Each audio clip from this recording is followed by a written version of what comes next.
This is the first set of meiosis video notes, part 1.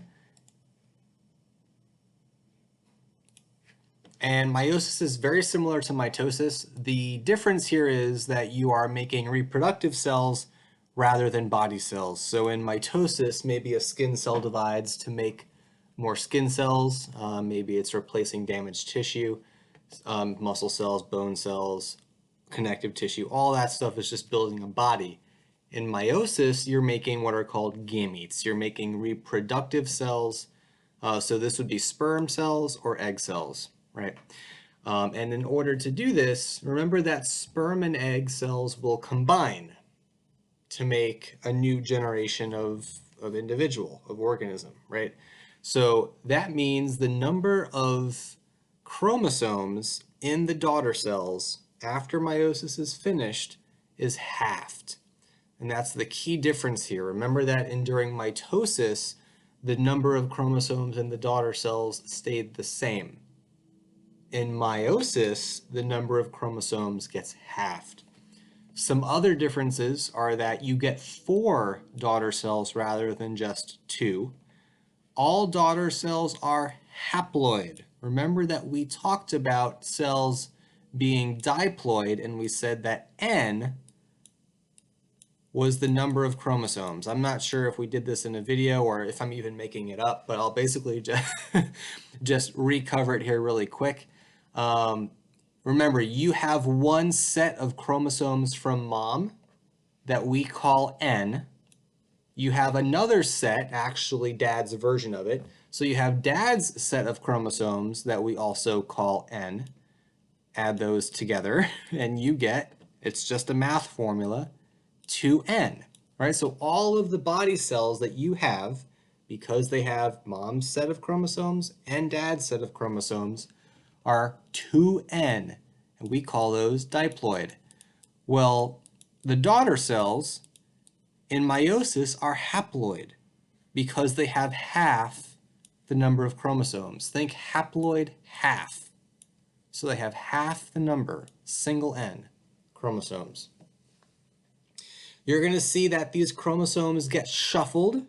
Not only do they get shuffled and divvied up into different daughter cells, but they also actually exchange pieces, which means that your daughter cells are completely unique. They are not like the parent cell. That's also a difference from mitosis. And remember that these are going to be gametes. Gametes is just sex cells, so sperm cells and egg cells. All right, this is a brief overview. We're not going to spend too much time on this right now, but if you start with your parent cell up here, if that parent cell is doing meiosis, what you're going to notice is that, hey, this looks very, very, very similar to mitosis. It's actually called meiosis 1, and I'll go into this more in the second video. But what's new here, amongst other things, is that you have another round of cell division, another round of nuclear splitting of the chromosomes, round 2, if you will. And this, I'm not showing the whole thing here, but is basically meiosis all over again. It's meiosis 2. And again, we'll see this more in the next video, but what you end up with are 4 daughter cells, and if you kind of look at the chromosomes, they are all not only different from each other, but they are also obviously different from the parent. All right, so one thing that happens during meiosis, it's unique to meiosis, is called crossing over. And this happens during prophase 1. Prophase 1. Remember, if we go back to this slide before, we had 2 rounds of meiosis that each have their own PMAT, right? Prophase 1, metaphase 1, anaphase 1, telophase 1. Meiosis 2 is the same thing. It's just prophase 2, metaphase 2, anaphase 2, telophase 2. So crossing over happens in the first prophase. The first prophase. And what you have, I'm going to demonstrate here. Remember, when you've gotten to prophase, the chromosomes have already made copies of themselves. Remember that in interphase, and up here in the little corner, remember you had G1, then you had S, then you had G2. That was interphase. Then you went into prophase, the first step of mitosis. Right? So by the time you're here in prophase 1, you've already gone through an S, which means you've already doubled your DNA. So these are all double-stranded chromosomes at this point. Remember that each half of the double-stranded chromosome is called a sister chromatid because they are identical. They are copies of each other. What I have here is a chromosome from mom, a double-stranded chromosome from mom, colored here in red, and a chromosome from dad. This is dad's version of the same chromosome, right? And what happens in prophase 1 is that the sister chromatids that are in the middle, so this one from mom and this one from dad, the ones that are next to each other, literally cross over, which you can kind of see in this picture here, right? They're literally, it's almost like they're hugging each other. And what happens is that portions of mom's chromosome break off onto dad's and vice versa. So imagine that if you shook hands with somebody and your hand attached to their arm and their hand attached to your arm. That's kind of what would happen here. So you have a little bit of dad's chromosome that got swapped with a little bit of mom's chromosome, right? Same thing down here. Sometimes this happens a lot, sometimes it doesn't happen at all, but it happens, if it does, during prophase 1. And this is actually critical to genetic diversity, right?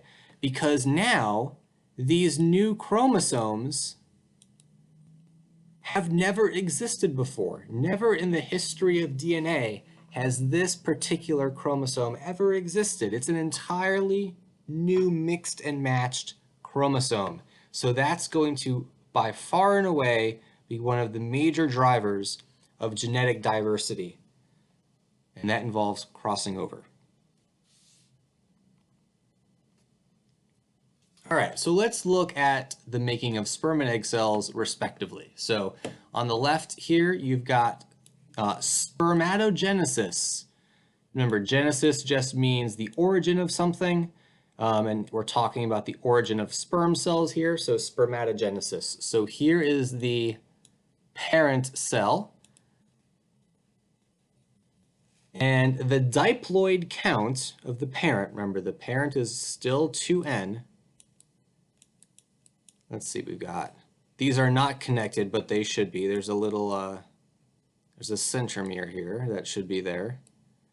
We've got 1, 2, 3, 4 chromosomes. So 2n equals 4 chromosomes. They're all double-stranded chromosomes, right?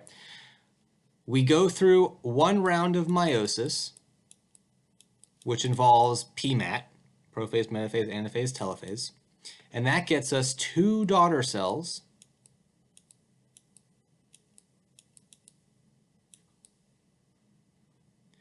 And if you notice, the daughter cells are already haploid, right? Do a chromosome count. How many chromosomes are here? Add the centromere back in here. Each daughter cell has 2 chromosomes, right? You've halved the number of chromosomes. So these are now haploid, n equals 2, right? So when you do meiosis, like in a sperm cell, you go from diploid to haploid after the very first meiosis, from 2n equals 4 in this case to n equals 2. If this were like a human cell, you would have 46 chromosomes up here, but this is a hypothetical cell with only 4, right? Then the daughter cells go through meiosis again, right? So here's meiosis 2. Remember, that involves PMAT all over again. And what you end up with are 4 daughter cells. 1, 2, 3, 4. In this case, they are sperm cells. And if you count the number of chromosomes, remember, count the number of centromeres, you'll see that they are still, they're single-stranded chromosomes, but they're still haploid. So we're still n equals 2, and we're still haploid. And notice they're all different from each other. And obviously they're different from the parent, right? With egg cells, the story is similar until the very, very end. Because with egg cells, 3 of the daughter cells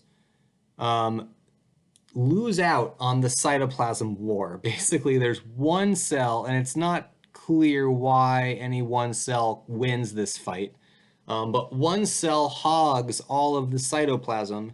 That cell becomes the egg cell. The remaining 3 cells are called polar bodies, and they wither away, and they're basically broken down and recycled for parts. So one key difference is that with oogenesis, remember oo just means egg, and genesis means origin of. So with oogenesis, or oogenesis, 3 of your 4 daughter cells become polar bodies, and really only 1 becomes the actual egg cell. So this is just some background on spermatogenesis. This is not, I would say this is secondary information. You do need to know where this happens. It does occur in the testes in males. You do have 2 divisions. Remember, you have meiosis twice, right? Meiosis 1, then meiosis 2. That results in 4 sperm cells per round. Men can make 250 million per day. That's how often this happens. If you want to revert back and do some math, you can probably calculate number per second. Sperm live a couple days, and then they're broken down and recycled. The parts are recycled. They are full of mitochondria because they are highly mobile, right? They have flagella, these whip-like tails. They're one of the few animal cells that actually have flagella. Most don't. So they need a lot of mitochondria to make ATP for that, right? And therefore they do quite a bit of cell respiration. For eggs occur in the ovaries, or the development occurs in the ovaries. The maturation of them is in the ovaries. Remember, since we're doing meiosis, there are 2 divisions. You have meiosis 1 and then meiosis 2. But 3 of the 4 daughter cells are polar bodies that wither away, and only 1 of them actually becomes the egg, right? And that's because they unequally share cytoplasm. If you are female and you are making eggs, you don't make eggs for your entire life like men make sperm. You instead have a set number of about 400 or so eggs, and when you are done with them, you are infertile at that point, and you can't have any more kids. So that's called, well, when you start releasing eggs, that's at puberty. And on average, it's not a hard and fast rule. There's actually, I think, up to a 2-week variation is a normal period. It could be as early as 2 to 3 weeks, or as late as every 5 to 6 weeks. You will release, on average, if you're a female, 1 egg. That's called menstruation. When you release all your eggs and there are no more left, that's called menopause. But that's what's happening.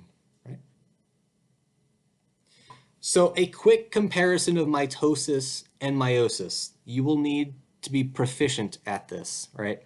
So some side by side, right? In mitosis, you are dividing body cells, skin cells, muscle cells, nerve cells in some cases, right? Another word for body is somatic. It's a synonym that I need you to know, because it does show up on standardized tests, right? In contrast, meiosis is producing gametes, right? Sperm cells and egg cells. The daughter cells that are produced in mitosis are diploid, and you get 2 of them. The daughter cells produced in meiosis are haploid, and you get 4 of them, right? Which means that in mitosis, all daughter cells are identical to the parent and to each other. They have all the chromosomes the original cell had. However, in meiosis, all of the daughter cells, each gamete, not only do they contain only half the chromosomes, but they're all different from each other and from the parent, which I actually just covered this point here, right? You only do 1 round of PMAT in mitosis, but in meiosis, you do PMAT twice. So there are 2 cell divisions in meiosis and just 1 in mitosis. Here's a visual side by side. We're going to draw out this visual again in the second video. This is the same image you saw earlier in the slide, but here's mitosis next to it.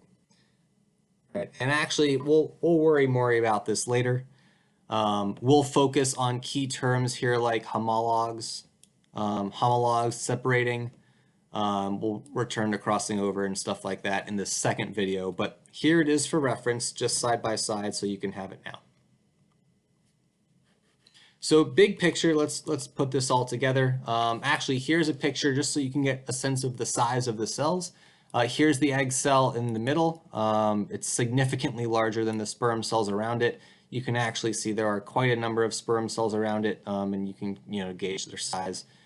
This is fertilization, right? When a sperm fertilizes the egg, that's when you go from just having a haploid sperm and a haploid egg. Once they're fertilized, you now have the diploid 2N. It's called a zygote. So here's the life cycle, essentially. We'll start with the adults, and we'll work our way around. Actually, you know what? Let's start with the babies. All right, here's the babies. Remember, they are 2N because they have 1 copy of their genes from mom and the other copy from dad. So they're diploid, they're 2N. They grow via mitosis, right? That's how they get bigger bodies. Once you're an adult and you're making sex cells, those are going to undergo meiosis, right?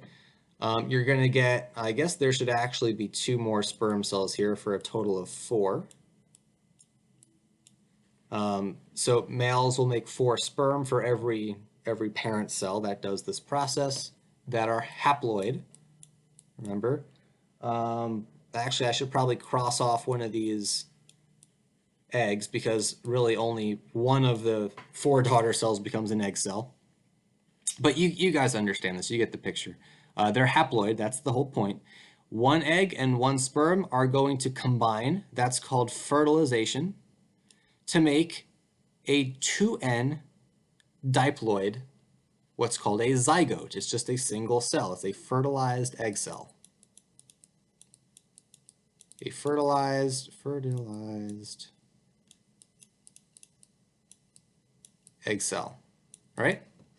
That zygote undergoes mitosis to build a body, which continues and the whole process starts over. So I hope this helped.